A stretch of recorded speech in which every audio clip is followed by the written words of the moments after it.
सर्क्यूटल law बेटा। अब ये एम्पियर्स लॉ क्या होता है या एम्पियर्स लॉ किस चीज के बारे में हमें बताता है, तो उसके बारे में हम डिस्कस करेंगे बेटा। तो इसको थोड़ा बेटा ध्यान में रखिएगा, क्योंकि एम्पियर्स लॉ वही बुनियादी हैसियत रखता है जिस तरह से इलेक्ट्रोस्टैटिक्स के अंदर गासिस लॉ रखता है, इसी तरह से इलेक्ट्रोमैग्नेटिज्म के अंदर जो एम्पियर्स लॉ है वो बुनियादी हैसियत रखता है बेटा। तो हम इसमें पहले जो है वो करेंगे एम्पियर्स लॉ। एम्पियर्स लॉ के अंदर बायोट एंड सेवर्ट लॉ है। बायोट एंड सेवर्ट लॉ हम पहले पढ़ चुके हैं कि बायोट एंड सेवर्ट लॉ कहता है कि स्ट्रेट कंडक्टर की मैग्नेटिक फील्ड कैसे होती है बेटा। तो पहले हम इसके अंदर बायोट एंड सेवर्ट लॉ की चीजें हम फिर माइंड में रखते हैं कि बायोट एंड सेवर्ट लॉ क्या कहता है बेटा। बायोट एंड सेवर्ट लॉ कहता है कि magnetic field magnetic field around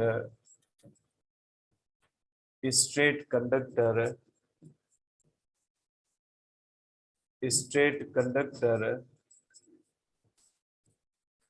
is circular बेटा। ये जो होती है ये सर्कुलर होती है। बायोट एंड सेवर्ट लॉ कहता है कि किसी भी स्ट्रेट कंडक्टर के बाहर जो मैग्नेटिक फील्ड होती है बेटा, वो मैग्नेटिक फील्ड सर्कुलर होती है। और direction direction of B at any point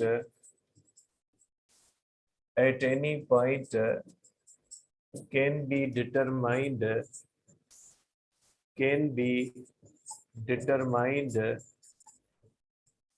using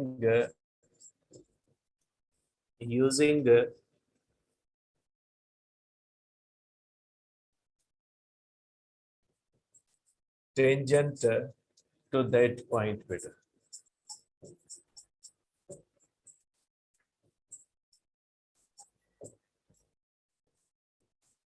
ठीक है बेटा, इस तरह से। और तीसरा मैग्नीट्यूड का भी हमें बताता है कि बी होती है mu naught I upon 2 pi r. ये हम डिटेल में डिस्कस कर चुके हैं। इसको मैं यहाँ पे बनाता हूँ बेटा।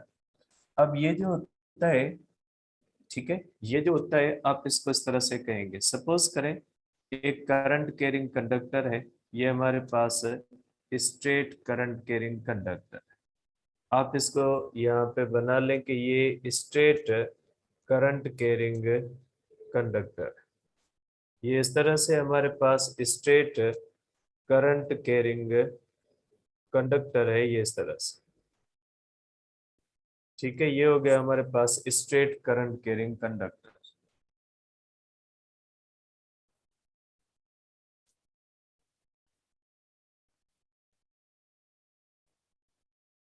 ये इस तरह से स्ट्रेट करंट कैरिंग कंडक्टर है। अब ये बेटा इसके अंदर ये करंट का डायरेक्शन आए तो मुख्तलिफ पॉइंट्स पे बेटा, अगर यहाँ पे देखेंगे तो ये मैग्नेटिक फील्ड का डायरेक्शन ये होगा। अगर बेटा यहाँ पे देखेंगे तो मैग्नेटिक फील्ड का डायरेक्शन, क्योंकि ये सर्कुलर है तो सर्कुलर मैग्नेटिक फील्ड का डायरेक्शन हम किससे देखते हैं बेटा, टेंजेंट से देखते हैं। बाकी इस फील्ड का मैग्नीट्यूड जो होता है वो कितना होता है, mu naught I upon 2 pi r. इसको आप इस तरह भी देखते हैं बेटा, ये थोड़ा ध्यान में कि अगर ये कंडक्टर है और इसमें करंट अगर ऊपर की तरफ आ रहा है तो इसको इस सिंबल से हम बनाते हैं बेटा। ये जो हम सिंबल बनाते हैं ना मैग्नेटिक फील्ड का आउटवर्ड डायरेक्शन, कंडक्टर के लिए भी बना सकते हैं कि सपोज करें ये कंडक्टर है और ये कंडक्टर में करंट अपवर्ड है। ठीक है, तो ये कंडक्टर के लिए भी बना सकते हैं बेटा। ये कंडक्टर है और इसमें करंट बाहर की तरफ है, तो इसकी मैग्नेटिक फील्ड इस तरह से बनेगी। ये इसकी हुई बेटा मैग्नेटिक फील्ड, और आपको पता है ये सर्कुलर होगी इस तरह से। तो ये हो जाएगी सर्कुलर। तो अगर करंट बेटा बाहर की तरफ है, thumb in the direction of current और फिंगर जो है वो डायरेक्शन ऑफ बी, तो इसकी मैग्नेटिक फील्ड का जो डायरेक्शन होगा बेटा वो इस तरह से एंटी क्लॉकवाइज लाइनें बनेगी। अब यहाँ पे अगर हम देखेंगे तो मैग्नेटिक फील्ड का डायरेक्शन ये होगा, यहाँ पे देखेंगे मैग्नेटिक फील्ड का डायरेक्शन ये होगा, यहाँ पे देखेंगे मैग्नेटिक फील्ड का डायरेक्शन ये होगा, और यहाँ पे देखेंगे तो मैग्नेटिक फील्ड का डायरेक्शन ये होगा।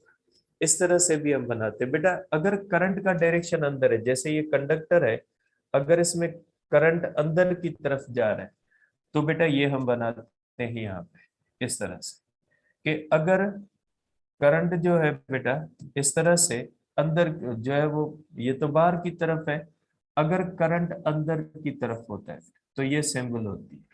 इसका मतलब है, इसको आप कहोगे करंट आउटवर्ड बेटा, करंट आउटवर्ड बेटा, और इसको आप क्या कहोगे, करंट इनवर्ड कहोगे बेटा। इसकी मैग्नेटिक फील्ड भी उसी तरह से बनेगी जिस तरह से हमने उसकी बनाई है, क्योंकि सर्कुलर बनेगी बेटा, इस तरह से सर्कुलर बनेगी। अब इसमें थंब अंदर की तरफ करेंगे बेटा, थंब जब अंदर की तरफ करेंगे तो इसका बेटा मुख्तलिफ जगहों पे इसकी मैग्नेटिक फील्ड क्लॉकवाइज बनेगी इस तरह से। ये मैग्नेटिक फील्ड का डायरेक्शन, ये मैग्नेटिक फील्ड का डायरेक्शन, ये मैग्नेटिक फील्ड का डायरेक्शन बेटा, और ये मैग्नेटिक फील्ड का डायरेक्शन इस तरह से। तो यहाँ पे ये हम कहते हैं कि ये करंट का डायरेक्शन जो होता है बेटा, ये करंट इनवर्ड होगा बेटा, करंट इनवर्ड होता है बेटा इसमें, और इसमें करंट क्या होता है, आउटवर्ड। जब इस तरह से होता है और ये बेटा इस तरह से होता है, इस तरह से आप कहेंगे कि करंट आउटवर्ड होता है और करंट क्या होता है बेटा, इनवर्ड। इस तरह से हो सकता है, आप इसको देख सकते हैं। तो बायोट एंड सेवर्ट लॉ के मुताबिक बेटा आप इसको इस तरह से कह सकते हैं कि बायोट एंड सेवर्ट लॉ जो होता है वो हमें स्ट्रेट करंट कैरिंग कंडक्टर के बारे में बताता है कि स्ट्रेट करंट कैरिंग कंडक्टर की जो मैग्नेटिक फील्ड होती है वो किस तरह से बनती है, या वो जो मैग्नेटिक फील्ड होती है वो कैसे बनती है, क्या शेप होता है, क्या डायरेक्शन होता है, ये सब चीजों का जो हम पता लगाते हैं वो विद द हेल्प ऑफ जो है वो बायोट एंड सेवर्ट लॉ कहते हैं।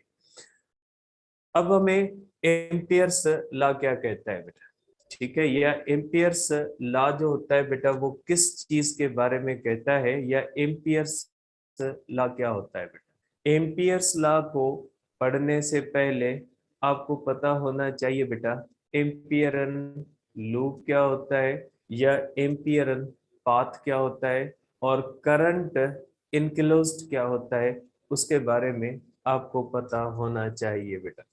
ठीक है, सपोज करें बेटा, पहले हम करते हैं कि एम्पियरन लूप क्या होता है बेटा, कि एम्पियरन लूप हम किसको कहते हैं बेटा।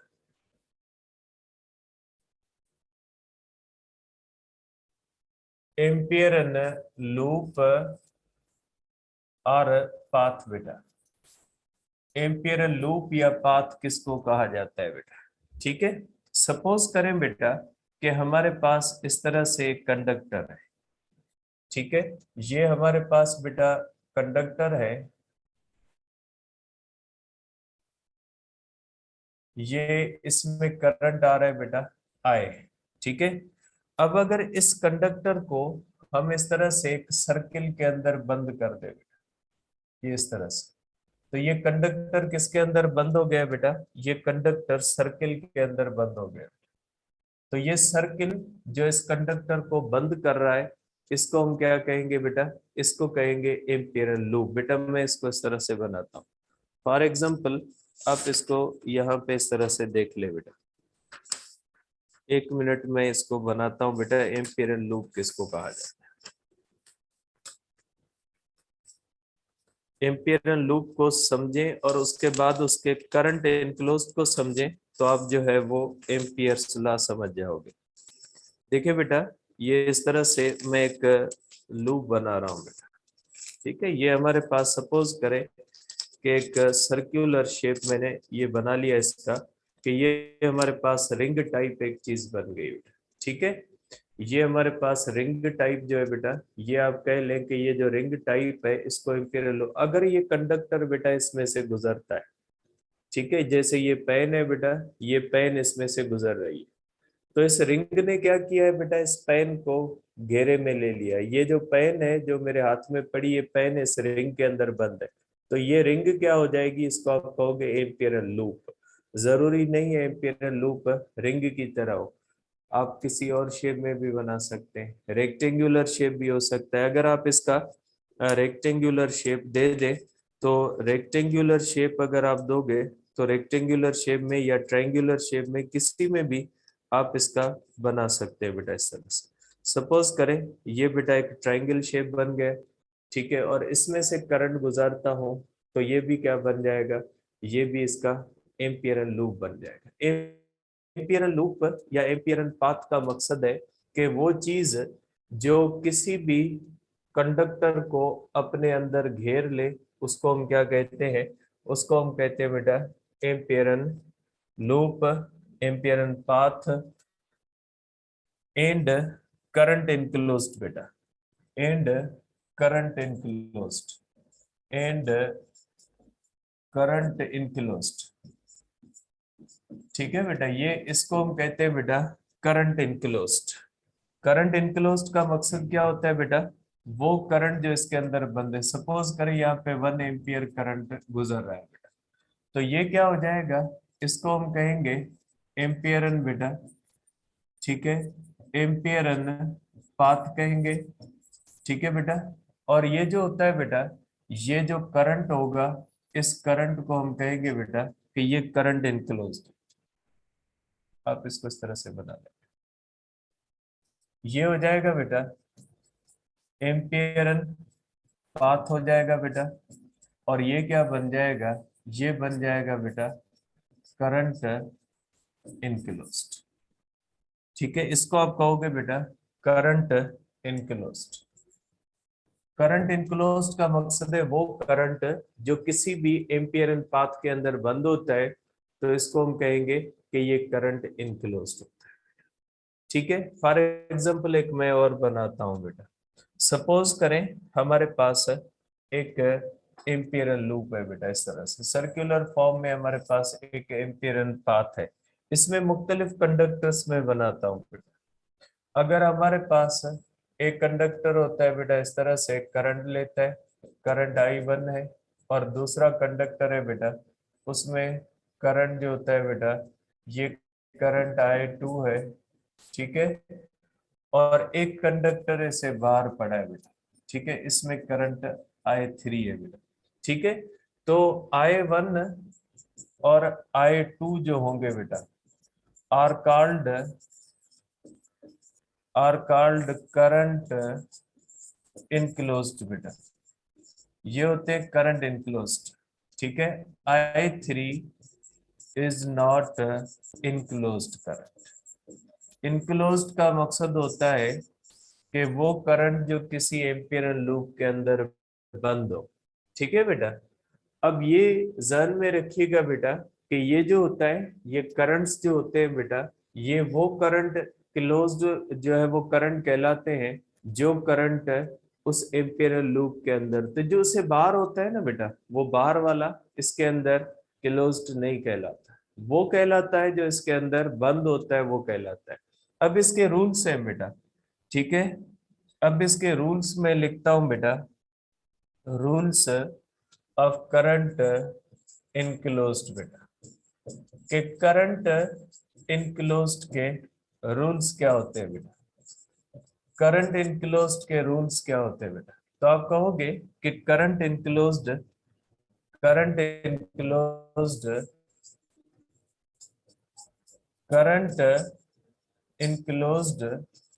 Is algebraic sum, algebraic sum of all currents बेटा। करंट इनक्लोज्ड क्या होता है बेटा, अलजेब्रिक सम होता है।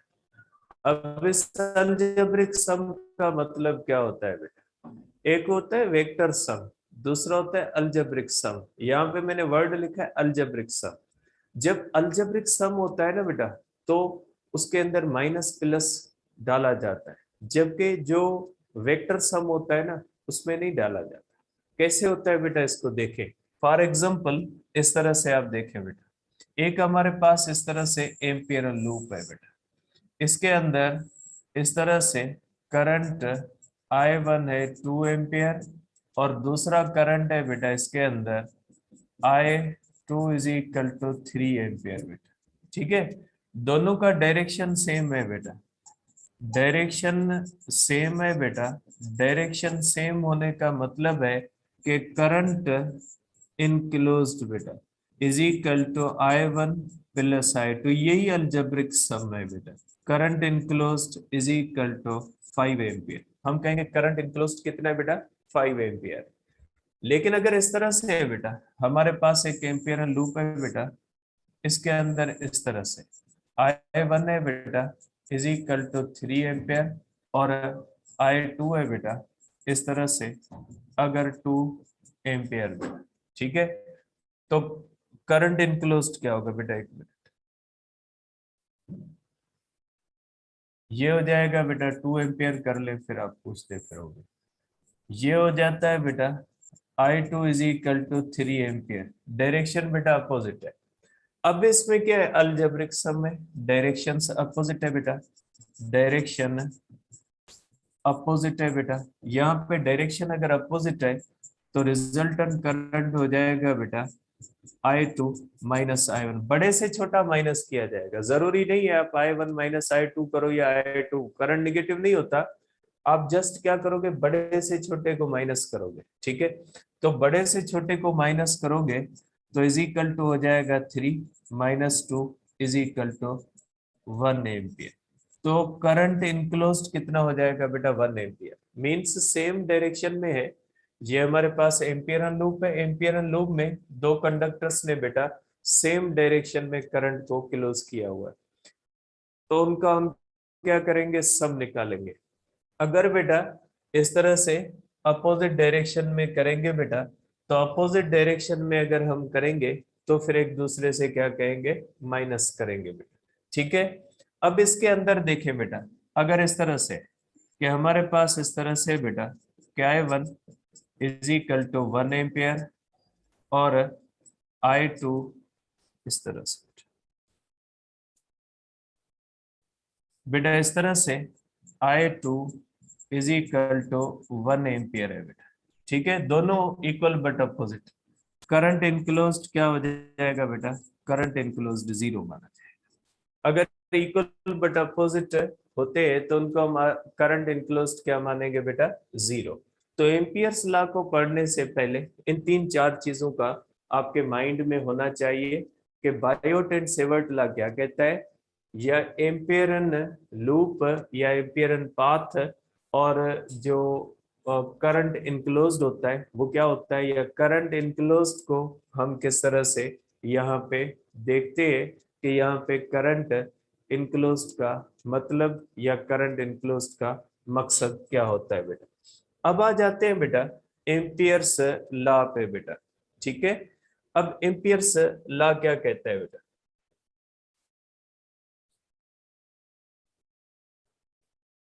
अब आते हैं बेटा एम्पियर्स लॉ, और एम्पियर्स सर्क्यूटल लॉ भी कहा जाता है बेटा। इसको हम कहते हैं एम्पियर्स सर्क्यूटल लॉ भी कहा जाता है बेटा। अब इसकी स्टेटमेंट क्या है, स्टेटमेंट को बाद में देखते हैं। ठीक है, स्टेटमेंट में लिख लेता हूं, सिंधु और किताब खड़ी।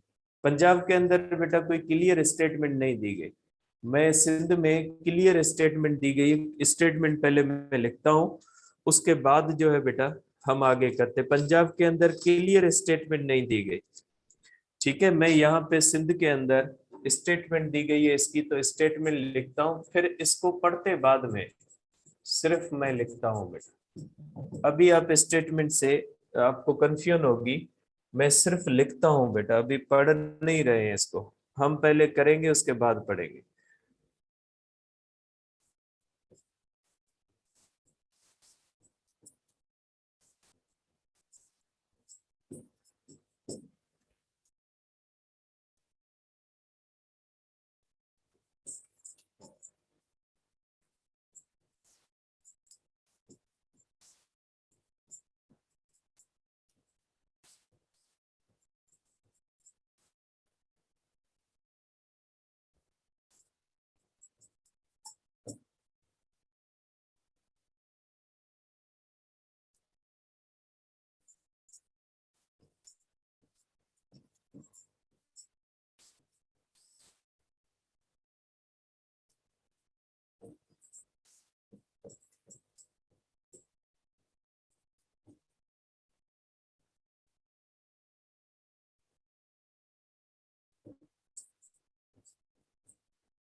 ये हो गई बेटा इसकी स्टेटमेंट। अब इस स्टेटमेंट का मकसद क्या होता है, ठीक है, पहले मैं करता हूं बेटा, उसके बाद इसको डिस्कस करते हैं। ठीक है, अब देखिए बेटा, सपोज करें एक करंट कैरिंग कंडक्टर है, ठीक है, स्ट्रेट करंट कैरिंग कंडक्टर बेटा, तवज्जो से। और ये इस तरह से बेटा, ये जो पेन मैंने ली हुई है, आप कह लें ये पेन एक कंडक्टर है बेटा, ये पेन एक कंडक्टर है, और इसमें करंट अंदर की तरफ जा रहा है या करंट बाहर की तरफ जा रहा है, तो इसकी मैग्नेटिक फील्ड क्या बनेगी बेटा, इस तरह सर्कुलर बनेगी। अब मैं इसकी मैग्नेटिक फील्ड बना, आप सपोज करें इसमें करंट बाहर की तरफ है, इसमें करंट बाहर की तरफ है, तो इसकी मैग्नेटिक फील्ड इस तरह thumb in the direction of current, और इसकी मैग्नेटिक फील्ड क्या बनेगी बेटा, सर्कुलर बनेगी। ठीक है, तो आप इसको ले सकते हैं बेटा कि सपोज करें कि ये हमारे पास कंडक्टर है बेटा, थोड़ा मैं इसको थिक बनाता हूं बेटा। ठीक है, सपोज कर में जो करंट है बेटा, ये करंट बाहर की तरफ है, ये इस तरह से बेटा, ये कंडक्टर है, करंट इस तरह से बेटा, ये कंडक्टर की मैंने सिंबल बनाई है कि करंट जो होता है बेटा इसके अंदर आउटवर्ड है। अब ये बनेगी इसकी बेटा मैग्नेटिक फील्ड। अब ये मैं बनाता हूं इसकी बेटा मैग्नेटिक फील्ड, इस तरह से बनेगी, ये बनेगी इसकी मैग्नेटिक फील्ड, ये बन गई इसकी मैग्नेटिक फील्ड बेटा, ये इस तरह से, ये बन गई बेटा मैग्नेटिक फील्ड लाइंस बेटा। ठीक है, ये बन गई हमारे पास मैग्नेटिक फील्ड लाइंस बेटा। इस मैग्नेटिक फील्ड लाइंस को,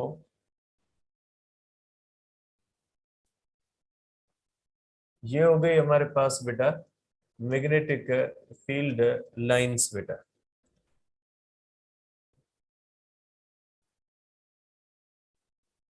ये बन गई हमारे पास इसकी मैग्नेटिक फील्ड लाइंस बेटा, क्योंकि करंट क्या होता है बेटा, करंट बाहर की तरफ है, तो मैग्नेटिक फील्ड लाइंस इस तरह से बन गई।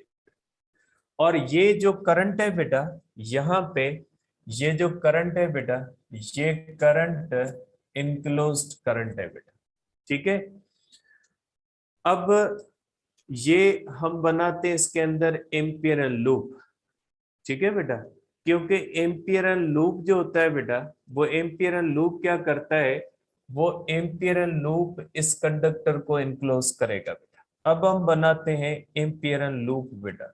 अब एम्पियरल लूप जो मैं बनाता हूं बेटा, ये सर्कुलर शेप का बनाता हूं एम्पियरल लूप बेटा। ये बन गया हमारे पास एम्पियरल लूप बेटा।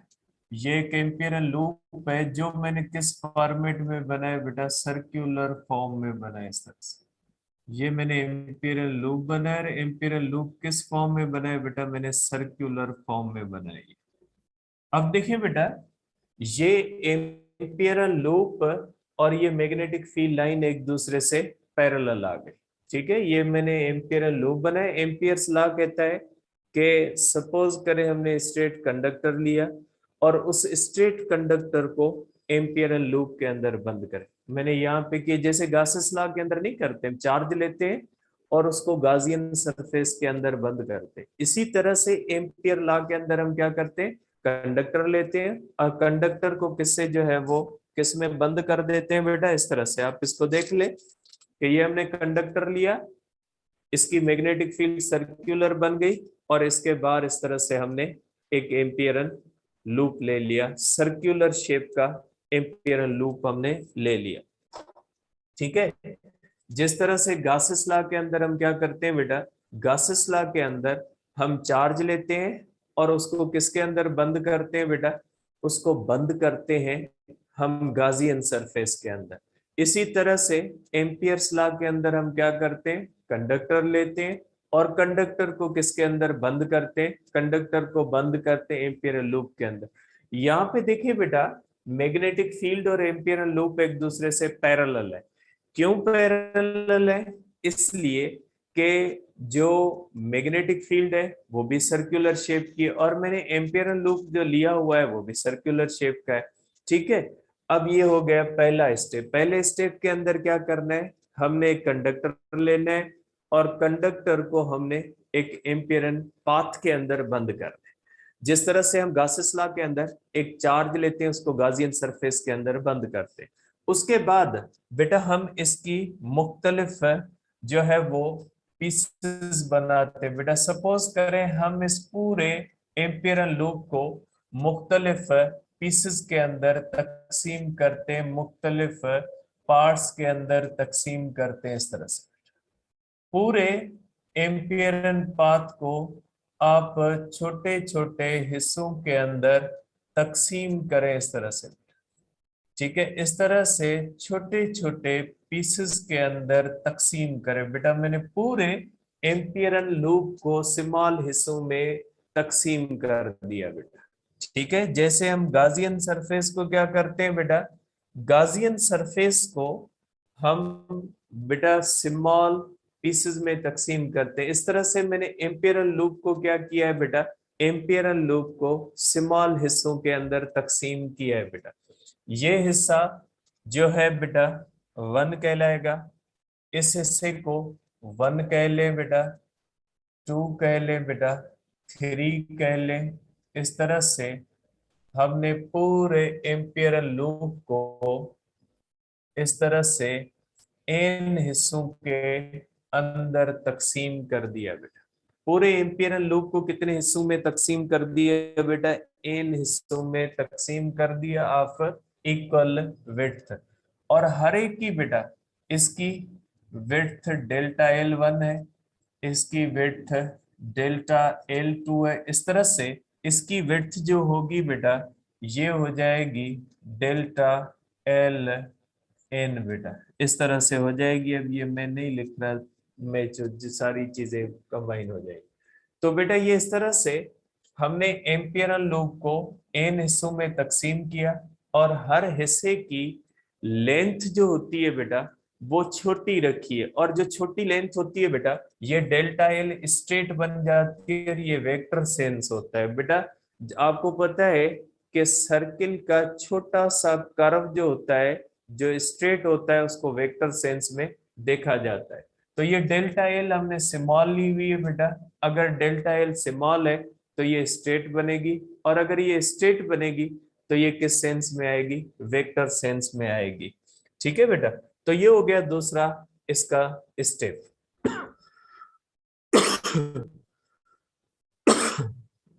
पानी भर ली।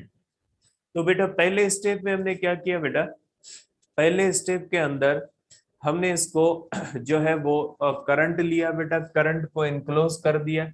और दूसरे स्टेप के अंदर हम क्या करते हैं बेटा, दूसरे स्टेप के अंदर हम इसको तकसीम करते हैं बेटा।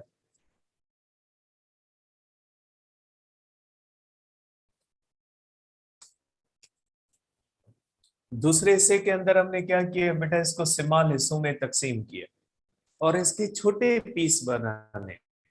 जितने आप ज्यादा पीस बनाओगे उतना अच्छा। पीस इतना बनाना है कि डेल्टा L क्या बन गए, स्ट्रेट बन जाए। ठीक है, तो ये हमने पीसेस के अंदर तकसीम कर दिया इसको। ठीक है, अब आ जाए एम्पियर्स लॉ क्या कहता है।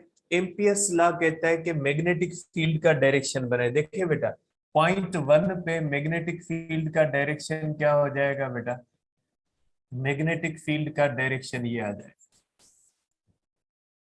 ठीक है बेटा, ये आ जाएगा मैग्नेटिक फील्ड का डायरेक्शन। ठीक है, अब इस मैग्नेटिक फील्ड के बनेंगे दो कंपोनेंट, क्योंकि टेंजेंट के दो कंपोनेंट होते हैं। ये बनेगा बी साइन थीटा कंपोनेंट और ये बनेगा मैग्नेटिक फील्ड का बी कॉस थीटा कंपोनेंट बेटा, इस तरह से। अब अगर यहाँ पे बनाएंगे बेटा, अब मैं यहाँ पे बनाता हूं, अगर यहाँ पे मैग्नेटिक फील्ड का बनाओगे बेटा तो ये बनेगी मैग्नेटिक फील्ड, ये बनेगा बी साइन थीटा और ये बनेगा B cos theta.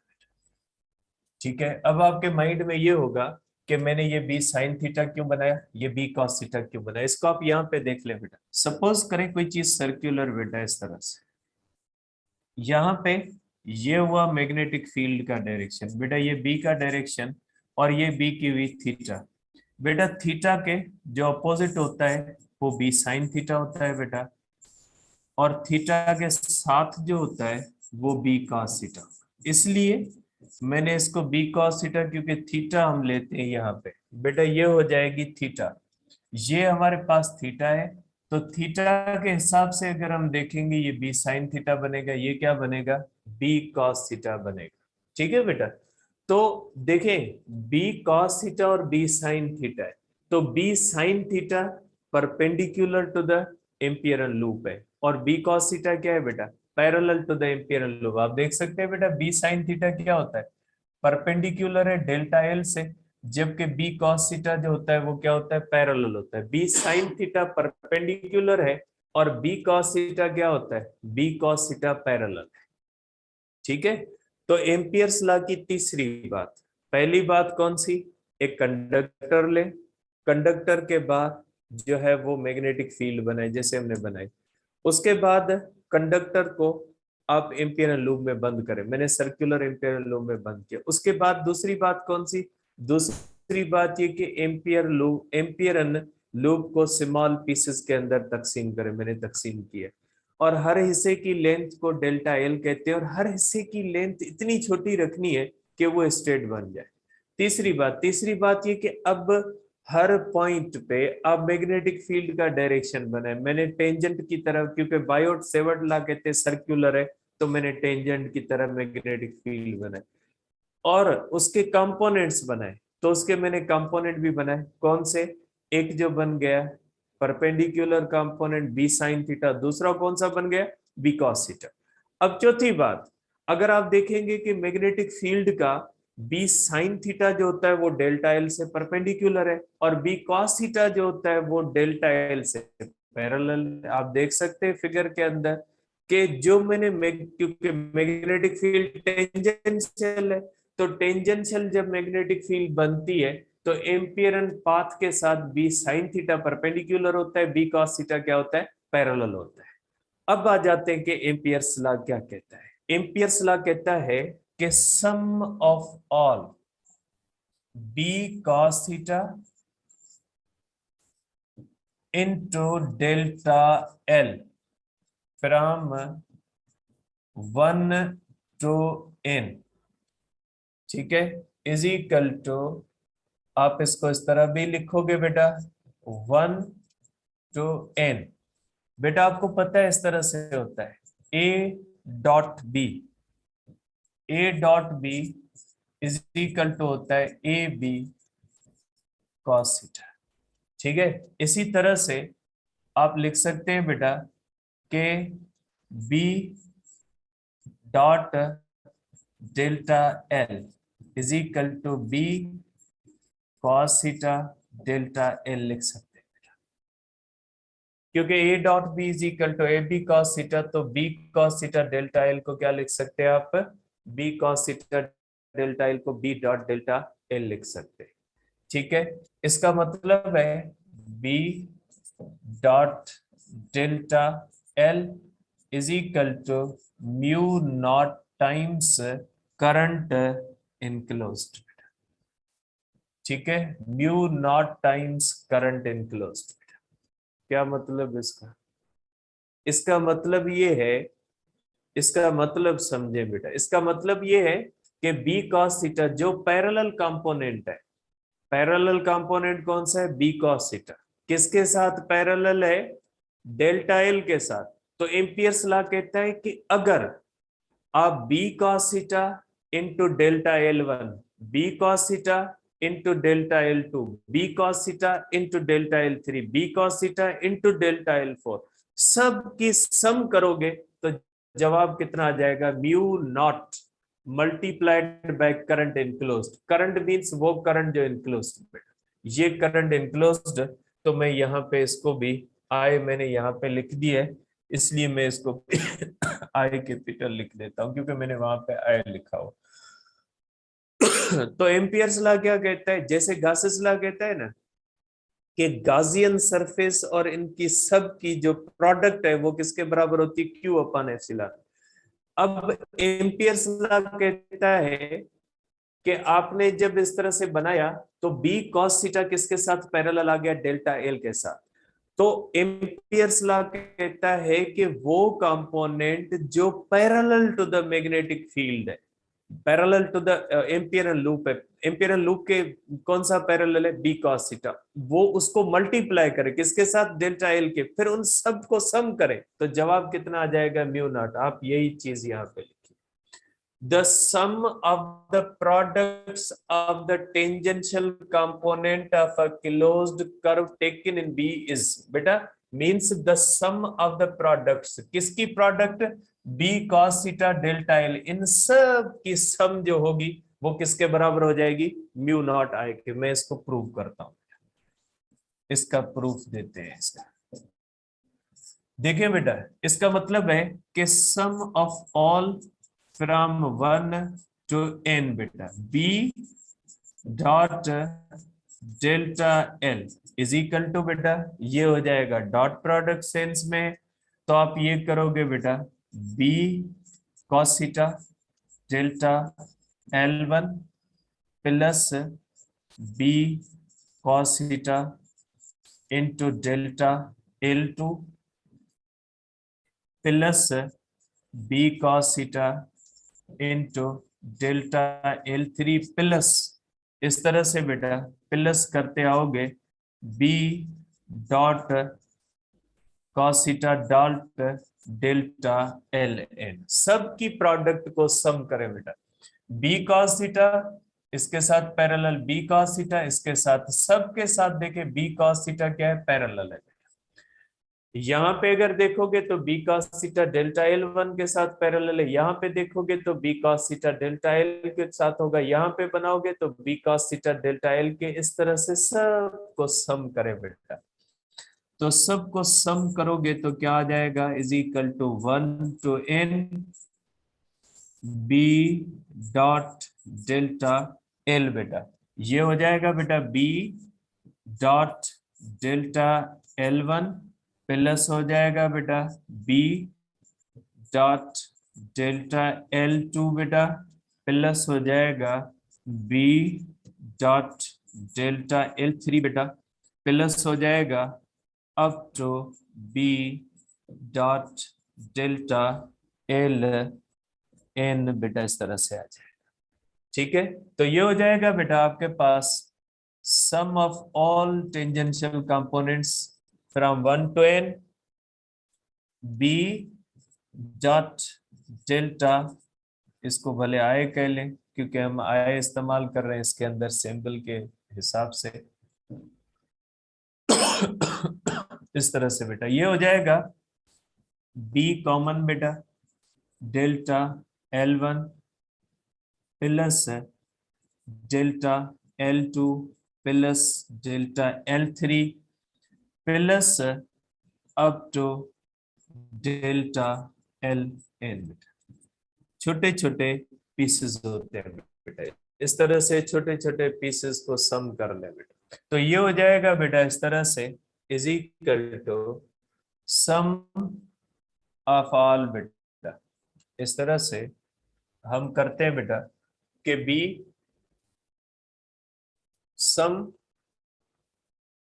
Of all from 1 to n बेटा b dot delta I is equal to बेटा b और डेल्टा, ये सब की सम सरकमफेरेंस के बराबर हो, सरकमफेरेंस ऑफ एम्पियरन पाथ बेटा, ये सरकमफेरेंस के बराबर है। क्यों बेटा, delta L1 delta L2 is equal to the circumference of Amperian loop बेटा।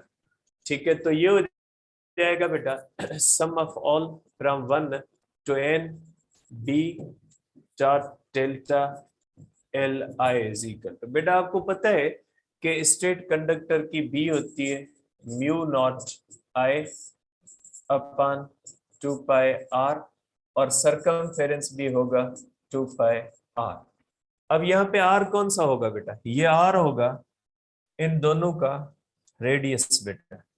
एम्पियरल लूप का रेडियस बेटा ये हो जाएगा एम्पियरल लूप का रेडियस, और ये हो जाएगा बेटा ये इसका रेडियस, ठीक है। और यहाँ पे R of Amperian loop is equal to R of magnetic field line बेटा। दोनों का रेडियस क्या होता है बेटा? इक्वल हो जाएगा, ठीक है। तो ये हो जाएगा कैंसल, ये हो गया कैंसल, तो ये हो गया बेटा 1 to n d dot delta I is equal to mu naught times hence proved। ठीक है, तो आप इसको इस तरह से कह सकते हैं कि एम्पियर्स लॉ क्या कहता है। ठीक है, अब मैं इसको रिपीट करता हूं बेटा। एम्पियर्स लॉ कहता है बेटा कि जब आप किसी भी कंडक्टर को करंट में रख के, कंडक्टर को एम्पियरल लूप में रख के उसे करंट गुजारेंगे, तो मैग्नेटिक फील्ड का वो हिस्सा जो एम्पियरल लूप के साथ पैरेलल होगा उसकी प्रोडक्ट किसके बराबर हो जाएगी? उनकी सम प्रोडक्ट्स की कितनी हो जाएगी? म्यू नॉट आई हो जाएगी। ठीक है, तो ये ध्यान में रखिएगा बेटा कि एम्पियर्स लॉ कहता है कि अगर किसी भी कंडक्टर को आप एम्पियरल लूप के अंदर बंद करें, फिर जो वो कंडक्टर में आप करंट गुजारोगे तो उसकी जो मैग्नेटिक फील्ड बनेगी, उस मैग्नेटिक फील्ड का वो हिस्सा जो उस एम्पियरल लूप के साथ पैरेलल होगा, उसको आपस में प्रोडक्ट देके जब सम करोगे तो वो किसके बराबर आ जाएगा? mu naught times the sum of the products of the tangential component of a closed curve taken in B is mu naught times current which passes through each area bounded by this curve। ये हो गया हमारे पास Ampere's law. कल discuss करेंगे बेटा हम solenoid और toroid.